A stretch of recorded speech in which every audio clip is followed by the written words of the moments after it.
this video will show you how to complete the collisions tutorial. We're going to start by creating a tutorial project as we've done so before. Say yes to download and install it. Say no to this. And then you're going to be able to see that we are actually starting with the same game that we completed and the previous two tutorials. So if I play the game, you will see that we have a little ball moving and we can control 4 pedals with our mouse. That's as far as we got it from before. And you'll be able to see the sprites and the background and the objects and the room already part of the game that we created. Now what we're going to do is we're going to change a couple of things. We're going to add a collision for our ball.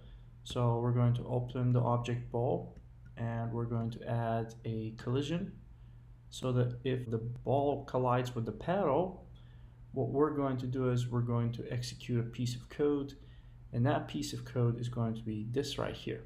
We're going to tell the ball to disappear.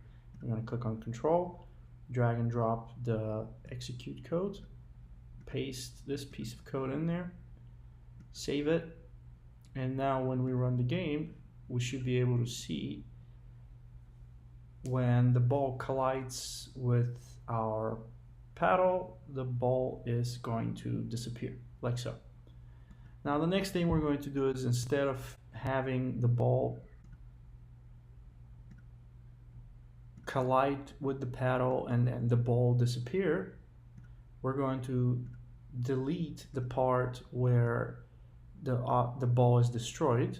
And what we're going to do is we're going to drag over the bounce action, drag it, and we're going to make it bounce not precisely, and it's going to be against all objects, not just solid objects. We're going to say okay to that. Now what we're going to do is, if we run the ball, right, as it says here, it will get stuck. So if I play the game at this point, you'll see that the ball is going to keep moving towards the paddle. Then as soon as it gets to the paddle, it will get stuck. And that is because we also have a piece of code that tells it to move to the right, in the right direction. So now we're going to go to the object ball again, and then the step code where it tells it to move the ball to the right, we're just going to remove that. So we're going to remove the step event altogether. And what we're going to do is we're going to add a create event, and then we're going to do a move free. So we're going to do add event, create, and as soon as the ball has been created, we're going to do move free, drag and drop this. We're going to tell it to move in a random underscore range 45, 135. This is the direction in which we want it to move, between a certain angle and a certain angle, and the speed for this is going to be 8. So as soon as this ball is created, it starts moving randomly in some random direction with a certain speed.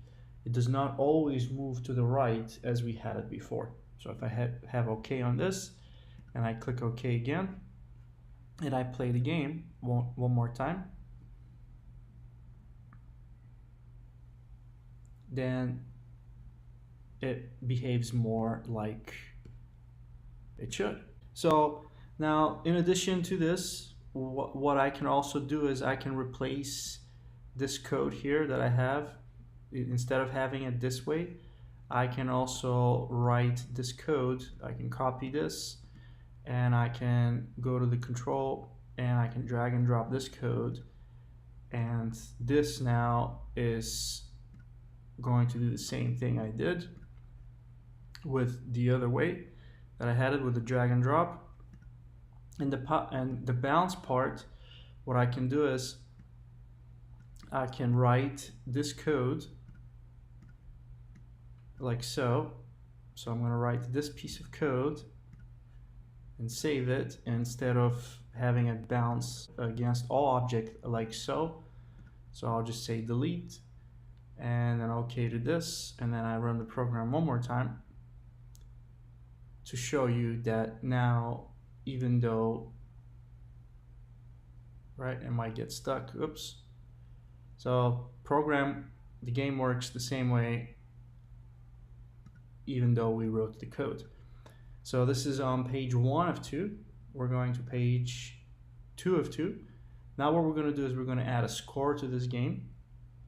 And so what we're going to do is we're going to open the object ball.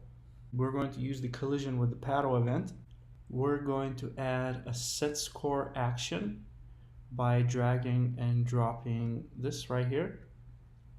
And the score is going to be 10 relative. So it's going to we're going to increase the score by 10 every time. That's what the relative means. And we're going to keep going. And if we wanted to write a code, we could write a code for this as well. I can go in there and just write this piece of code, score plus equals 10 to this little script here that I have. And that will do the same thing as this here. And now the next thing we need to do is we need to draw the score. So I'm going to close my ball and I'm going to open my paddle, and I am going to add draw GUI. So what I'm going to do is I'm going to add event, I'm going to go draw, and I'm going to go draw GUI. Okay, and the GUI that I'm going to draw is I am going to go to score, and this is my draw score. Drag and drop that into my draw GUI. This is going to be 240, telling it where to draw this, and then I'm just going to say OK to that. And that is going to be basically how the score is displayed in a certain coordinate, XY coordinate. There's a certain caption in front of it, and then every time the ball bounces, it is going to increase the score. And if I play the game again, then you see there's a score on top, and the score increases every time I bounce the ball against a paddle. And that pretty much concludes this tutorial.